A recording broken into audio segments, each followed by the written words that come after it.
Սիրելի հայրենակիցներ, բարև ձեզ։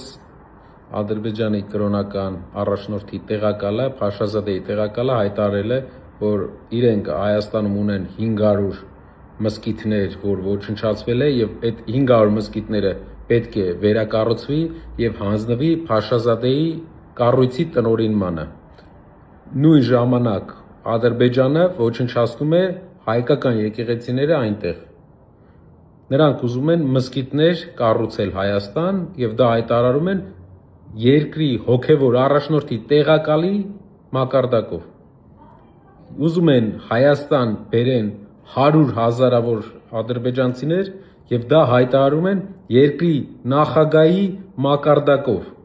Նախագահի, այն նախագահի, որ ինչ պահանջել է Հայաստանի այսօրվա վարչապետը կատարել է։ Հարգելի հայրենակիցներ, այս ընտրությունները երկու բանի մասին է։ Կամ մենք ծնկի ենք գալի, ենթարկվում ենք եւ փորձում ենք մնալ իրենց հույսին, մեր հակառակորդների, վաղեմի հակառակորդների հույսին, կամ մենք ուշքի ենք գալիս եւ սկսում ենք վերակառուցել մեր երկիրը, ունենալ ուժեղ երկիր եւ տեր լինել պատերից ժառանգած մեր երկրին։